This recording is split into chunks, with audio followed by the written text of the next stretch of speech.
The Toyota Tundra is coming off a very strong sales year, and it looks like 2024 is going to continue that with another great sales year. So why is this particular configuration of Toyota Tundra having so much trouble selling? Is it doomed, or is there a way to save it? Hello, ladies and gentlemen. Hope you're having a great day, and welcome to the Tundra Dude 34 YouTube channel. Well, unfortunately, with all of the success the Toyota Tundra is having recently, they are having some trouble selling a certain type of 2024 Toyota Tundra.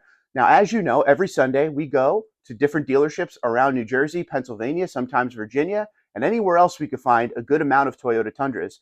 Now, we're there to help you decide what your next Toyota Tundra is going to be, show you some pricing, some differences in the truck. But I'm also looking personally for trends. What are the colors people are buying? What are the configurations people are going for? And how much of a deal on these particular Tundras are there? Well, there is one Tundra that is struggling right now. And with these high sales numbers, I'm kind of shocked. But the iForce Max Tundras, they are just not selling. And it's proven if you've seen some of my dealership walks from November all the way up until now. If you haven't, go over to the dealership walks playlist and you will see what I mean.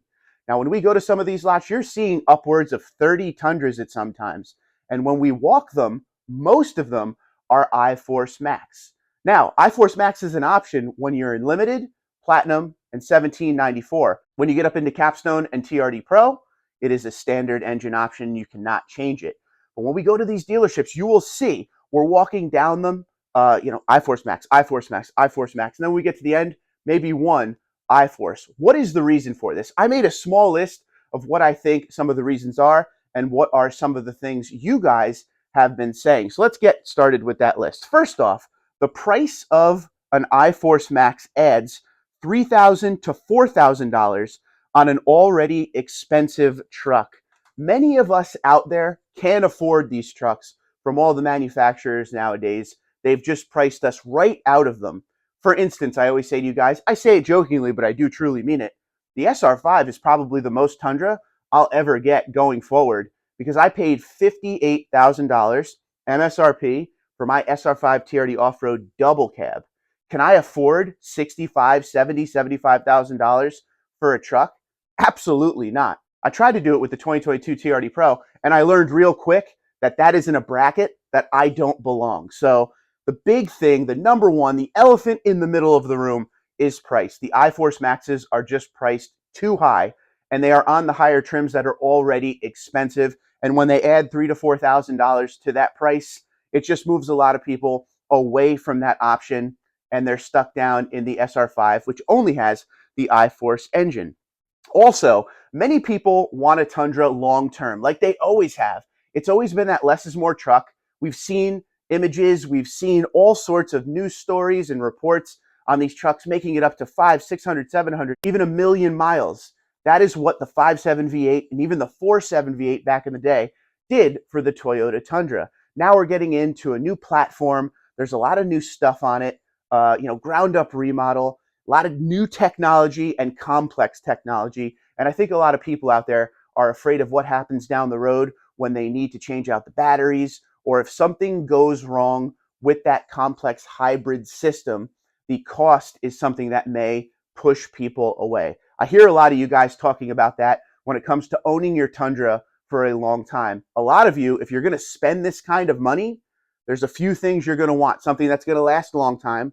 You're going to want that reliability Toyota is known for, but you're going to want to make sure that it's not going to be problematic down the road and cost you a lot of money. And with these trucks being extremely expensive, you guys are showing and telling me you want exactly what you want. You do not want to settle. If you're going to spend this kind of money, you want to spend it on exactly what you want. No settling.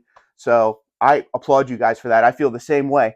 If I'm going to spend this kind of money or even SR5 money, I want to make sure it's something that I want. Another issue, I think, with the iForce Max that, again, you guys talk about, I kind of went through a few of my different videos and some posts to find what everybody is saying.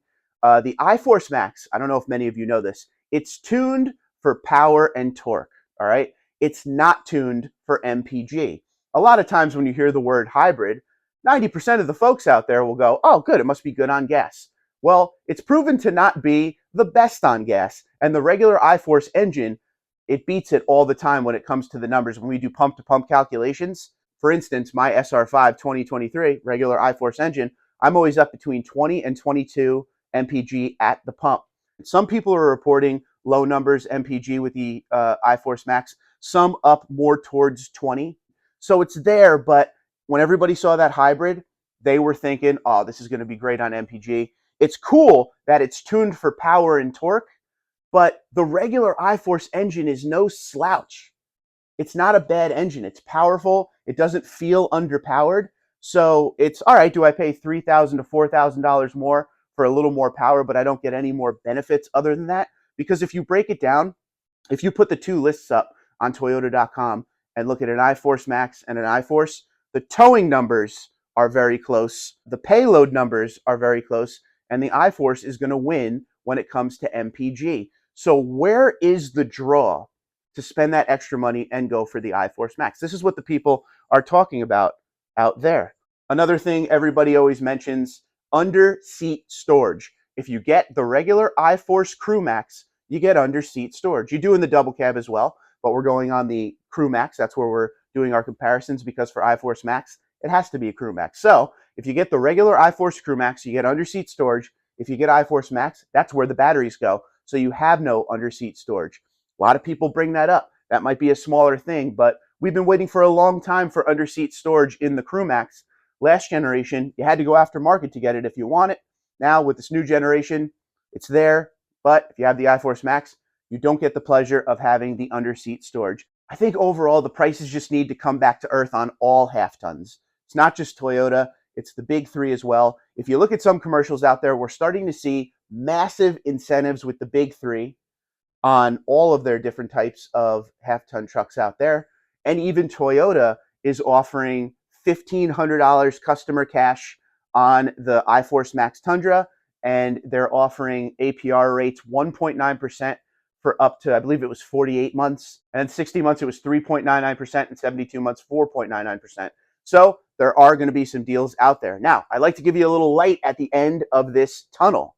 If you're in the market for a Toyota Tundra and you want one of the higher trim trucks, you may want to look at an iForce Max, because these dealers want to move these trucks in all these dealerships I go to. And then that's why I go back every month, every couple of months, to see what's sold and what is still there.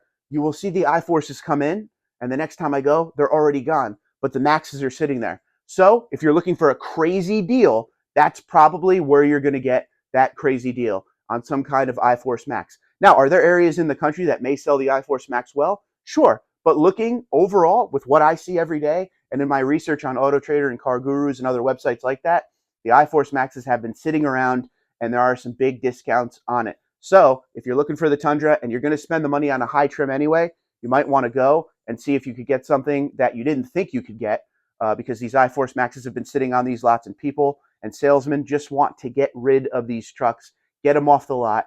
Let me know what you think in the comments below. Do you agree with some of the reasons that this truck might not be selling well? Obviously, pricing is number one. That's the end-all, be-all. We talk about it all the time.